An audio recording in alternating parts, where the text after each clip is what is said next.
Hello and welcome to the Luxury People podcast by the World Luxury Chamber of Commerce. My name is António Paraíso, your host, and on this podcast we speak with leaders shaping today's luxury world. Each episode delivers practical insights, powerful ideas, and the stories behind the strategies that move the luxury industry forward. Today, I'm very pleased to speak with Mic Adilardi, a globetrotter in the luxury travel industry, Director of Global Luxury and Lifestyle Sales at IHG Hotels and Resorts, the Americas, as well as an honorary WLCC board member. Together, we will discuss the future of luxury travel. Mic Adilardi, welcome. Our pleasure to have you here with us today. Thank you, Antonio. Such a pleasure being here with you, and we're excited to connect today and exchange our thoughts on these topics. I'd like to say also thank you to the World Luxury Chamber of Commerce for the opportunity, and excited about our conversation today. Thank you. Perfect. We thank you. Mic, luxury travelers today expect more than just a nice hotel or just a beautiful hotel. So, in your experience, what is the single biggest shift in luxury traveler expectations over the past 5 years? Thank you for the question, Antonio. I think, today defining the word luxury or itself, it's already a challenge, right? Because it very much depends on the brands, what you're selling, what's your segment, industry, and so on and so forth. But I think the biggest shift that in luxury that is basically it has moved from what you have to how it makes you feel. I think that's a big, concept of luxury today. Because 5 years ago, post-pandemic, if you think about it, for a product like the ones I represent and sell, which is like luxury hotels, it was very Mhm. much about, the physical product itself. So you think Oh, about yeah. a beautiful room, the marble, the finishes. Now, today, that is just the baseline, in my opinion. So that's very much where you come from, right? What travelers are really looking forward, well, they travel and experience a destination, a city, a hotel. It's very much the experience and how that will feel and the emotions that they will bring back home. At the same Definitely. yeah, at the Yeah. same time, I think, that time itself, it became the ultimate luxury because, post-pandemic, it's what changes. People are very, very conscious of their time and how they spend it. So I think it's a very important part as well of the luxury traveler today. Yeah, I couldn't agree more. Time is probably one of the most, if not the most valuable asset for the wealthy travelers. Yeah. Um, Mick, can you share a real example of a strategy within the ISHG group that successfully elevated the guest experience? Absolutely. When you think of IHG Hotels and Resorts, you have 7,000 hotels across the Wow. globe, which is massive, one of the largest hotel portfolio. And when the luxury and lifestyle, of course, it's around 600, 700 properties and only six brands.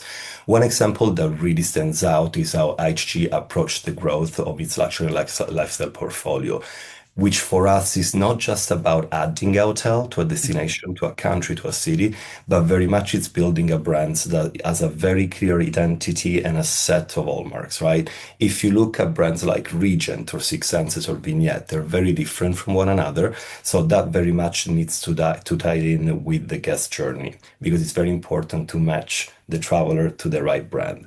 So I think, when you have brands like ours on such a big footprint and scale, it's very important to have a global standards for the brands, but very much, then apply to a local regional level and kind of tweak things around, but still delivering what's really important for the brand.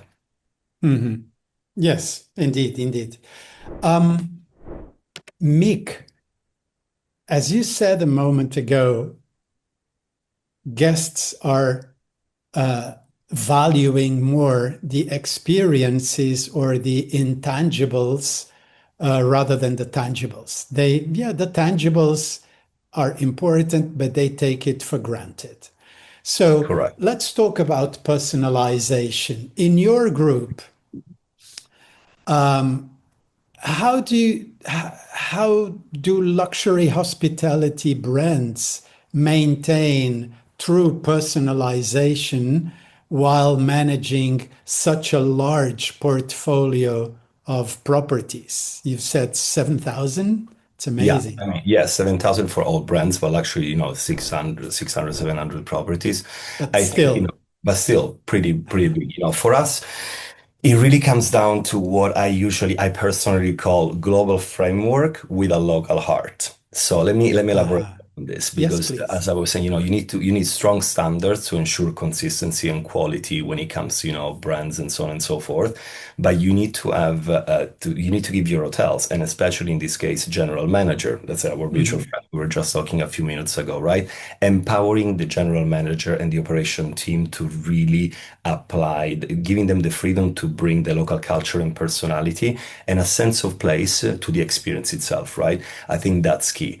The second piece that it's how we use data. So in today's world, we all talk about, data, AI. I'm sure like, it comes out in the different podcasts, right? But to me, data is very much, important to have that kind of support on the back end to give you that information to anticipate the guest needs. And then finally, it's very important to it's about being very intentional with a with a brand identity. So the intention of like even with a large portfolio like ours, each brand has to stand for something very specific. So a Kimpton traveler is different, completely different from a Six Senses traveler or a Regent traveler. Mhm. So in a way, a scale becomes your strength, and you have to protect, the individuality and empower your teams to make those decisions to still keep it real and meaning, with great meaning for the customers traveling. Absolutely. And I really like that insight of global standards with a local heart. Yeah, It makes especially so for, much sense. 'cause, we can't, in today's world, you really cannot like say, you don't want to sit in Reykjavik and then São Paulo and be in the same, oh, you can see that it feels the same. Yes, Ex the yeah, brand, but you sure. need to some sort of like, think about the amenities, Antonio.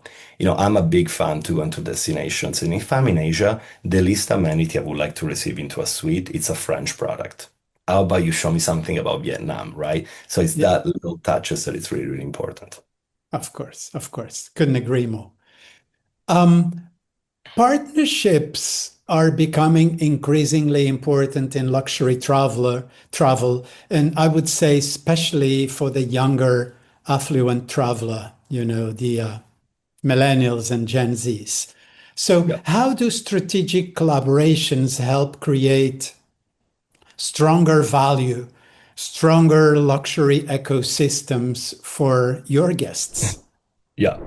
I love this question actually because partnerships have become incredibly important in luxury because Yeah. no single brand of any segments in any industry can actually own the entire guest journey anymore. You just need to rely on different pieces. Because think about for our case specifically when it comes to hotels and booking the journey, right? It's how the client's booked. It starts when you're actually sitting in your home. So your Yeah. website needs to be the right one. So that means you need to partner with the right creative director to have the right images. If you think about that as number one.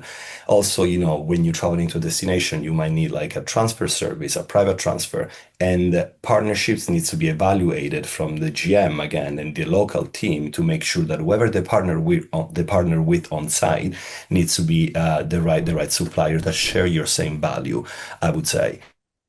And then, just as importantly, as a ultimately partnership, I feel like it needs to be something very local and tailored, but at the same time, something very, very important, and especially in today's I would say, availability to be contacted across the different social media and channels. Everybody wants to partner with you, but very much there needs to be like a sort of like screening and very Mhm. much like a sort of like screening to make sure that whoever you bring in, you partner with the right people that is not going to eventually disrupt what is your brand value. I think that's key. Mhm. Indeed, indeed. Mick, you mentioned a moment ago AI and other technologies. And It is undeniable that technology is impacting and transforming virtually any business, and Yeah. hospitality is no exception. So, what digital tools are the most valuable today for you in understanding and serving luxury travelers? Yes, I think, tech, especially today with AI, it's really so fast, but truly technology is playing a huge role, right? But in luxury, the key personally is that it should almost disappear. And let me explain more about this. The best tech today is what I call invisible. Thinking about it like a silent butler, talking about hospitality. Think about technology as a silent butler. You need to use technology as a tool to just, have the right guest information, the right profile, their needs, what they like, what pillows they like, what food do they like to eat, and so on and so forth. And of course, with the guest consent, as we collect those information as a loyal traveler, let's say to our brands, you're checking into a hotel in New York. A week after you're checking into a hotel in Rome, you want to make sure that that traveler gets into the hotel and the team already has an idea of what their preferences are. So I'm a big supporter of tech, but I think, it doesn't have to replace the human connection at all. Absolutely. It needs to just help to enhance the travel and the journey of the experience that you're trying to deliver in a meaningful way. So overall, I feel like technology needs to be effortless. The client and us, we need to use it in a way that almost we have in Mhm. the background, but not like, just say we don't have to be robots because especially in luxury, it's all about personal experiences. Human touch and emotions. I couldn't Yeah, agree more. Technology is important, AI is important, whatever other technologies, but you have to keep them silent, working in the backstage to yeah, enhance the operation and the relationship. But correct. then the front end should be led by humans. I Yeah, agree. I agree. 600%. Mick Alilardi, from your leadership perspective, and I would add experience, what mindset shifts are most important for executives leading luxury organizations today? So, have you Yeah, I ideas on think that? yes, yes. I think, actually mindset itself. I think, the biggest shift for leaders in luxury today is actually the mindset itself. I think, Mm, especially in for the new generation and like millennials and the ways we are in 2026, there is a real move away from hierarchies, I would say, towards much more of an inclusive decision maker, hands-on leadership on a scale, on a larger group. Back in the days, it was about even in office environments or like any organization, there is more of like an executive ways of making decision. But personally, what I do, especially with my team, and what I try to share with them, that if we mhm. collectively share the same goal, everybody feels empowered to make a decision because you have to share the same goal, which is the one of delivering an amazing experience. So it can be a guest, and I don't want to just limit this to hotels only, but it can be anywhere in any industry and segment. You can create exceptional service, and externally, if you're not fostering a team that share the same values and culture, Yeah. the team needs to feel invested as much as like the GM or the vice president or the CEO. And I think, also something very important in leadership today, especially with the fast pace and how we're moving in 2026, it is to just keep curiosity at the top of your mind. Things change so fast. So, in my opinion, a good leader is a leader that is open to changes. There is no, without changes, there is no evolution. So you need to be always, available to changes and like open to new ideas. Listen to the new generation all the time. They are more like, enhancing like, to what's out there. So being open, not, try to avoid to be stuck in your ways of working. Like, something that was working 10 years ago, not necessarily work today. So I think a good leader is a leader that always keeps learning. You mentioned earlier, like when we were talking offline, that you do podcasts about different topics within luxury, right? And the value of excellence. I think, when you're curious to learn, it's like the key. It's just the key as a leader to be a modern leader, I would say. Absolutely. You have to keep on learning and open to change and to new ideas. Otherwise, you do not evolve. I mean, the industry, the market, competition, the clients, they will all evolve and move forward. If you do not follow, you are left behind. Yeah, Completely, completely. absolutely. Let's try and have a crystal ball, if you will. Looking ahead 10 years from now, do you see major trends redefining the luxury travel sector? A few when you think What about do you see in your it. crystal ball? Actually, let me say this. Now that we're like 10 years ago, I would have never said of how travel would look today in 2026, right? So if I put myself forward to 2036, I think one of the biggest shifts that we will be seeing is the request in luxury hospitality for space and privacy. As the world gets busier and more connected, true luxury is increasingly it's all increasingly about being about seclusion, and I'm seeing this already with our products, right? As we build new villas, some questions that comes from travelers are like, how far is this villa from the other one? Where are the other guests eventually staying? So I think, this is one of the space and privacy is like one of the biggest one. At the same time, AI is going to play a much bigger role in personalization, but at the same time, we need to really be smart on how to use it to make sure that we leave the human connection, as we were saying earlier. And then Mhm. I think big players that, sustainability, we haven't really touched on this much, but especially myself, that I manage one of the most sustainable brands in the market with Six Senses. I feel like sustainability is not only we're moving from in 10 years from now, we will be moving not only for looking for a sustainable property, but also to a regeneration kind of concept. And let me explain this because when you nowadays you want to make sure that the traveler, the high profile guest who wants to come and make sure they want that experience to still be very high end. And it's a fine line for you to understand how to use sustainable resources. At the same time, I feel that 10 years from now, a guest traveling into a destination not only wants to be sustainable and focus on sustainability, but also leaving that destination and saying, how can I contribute to preserve nature, to preserve water, to enhance, to give back to a community. And I have a few examples of this. I don't want to like take too much time, but I feel like contributing No, to the no, environment please. in a meaningful way. Something that I love about one of our brands is like, when I'll give you these examples. And I was recently in a trip in the Maldives. And they were explaining me the roofs of the villas that is done with like palm trees. Every time they cut the palm trees because they grow, they make sure they plant even more. So to regenerate. So in 10 years from now, when the future villa needs a new roof, there are more palm trees and trees and so on and so forth. And also like some other destinations that we have, I love how we gave back to the community. As an example, there are places in the Middle East that where we basically gave electricity to villages. We gave Hmm. schooling to the kids.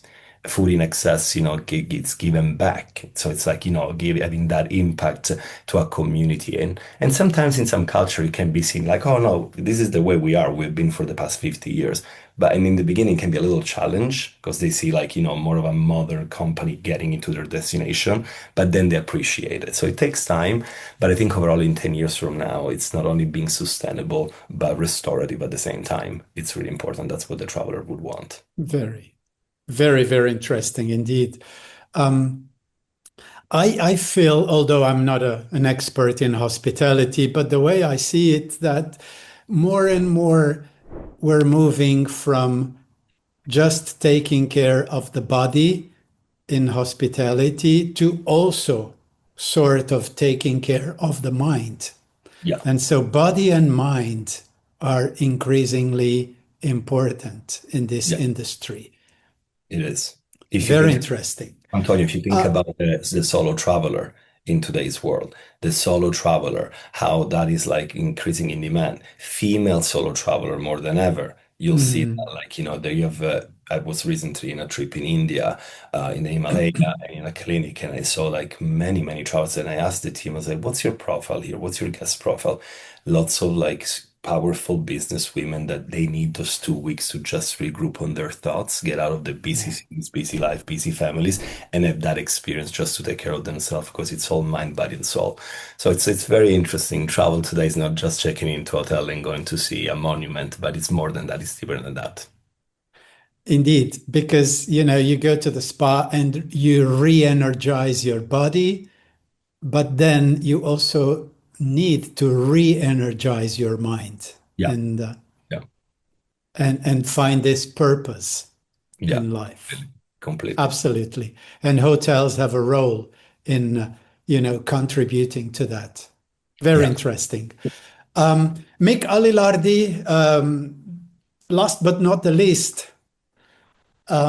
as a board member of the World Luxury Chamber of Commerce, how has being part of WLCC contributed to your perspective or eventually created opportunities within the global luxury community? How has been your experience so far? I think what the World Luxury Chambers has done is incredible to bring different minds from different industries to kind of like, narrowing down and creating this fantastic group of people that share the same kind of like job at the same time and like it's same kind of vision, but in different Mhm. industry and segment. What I think is like, one of the biggest benefits is when you connect to people from different industries and see how they do it. And what really benefits me in the hospitality side that I'm sure like somebody else can benefit from my experiences is that exchange and how people see at things in a different way based on their industry and segment. So I find it fascinating when you have people from real estate, of like automotive or fashion or like different kind of industry in the luxury space. It's really interesting to see the different perspective based on the market and segment that they're acting on. And then from a commercial standpoint, it really opens door to new market and new relationships that enables you to see things in a different way. So overall, it's been really valuable, and not just in terms of connection, but in shaping a more informed, global, and forward-looking perspective on in the luxury space. Thank you. Thank you so much. We've covered quite a few interesting topics. So, Mick Alilardi, thank you very much for sharing your very interesting insights on the future of luxury travel. We've covered guest expectations, strategic partnerships, the technology's role, as well as leadership mindset. Your perspective as a leader at IHG Hotels and Resorts, the Americas, truly brings this episode to life. Thank you very much. Thank For you. our audience, thank you for joining us on the Luxury People podcast by the World Luxury Chamber of Commerce, where we uncover ideas and stories shaping the future of luxury. My name is Antonio Paraíso. Until next time. Thank you, Antonio. Have a good day. Bye. Thank you. Bye bye.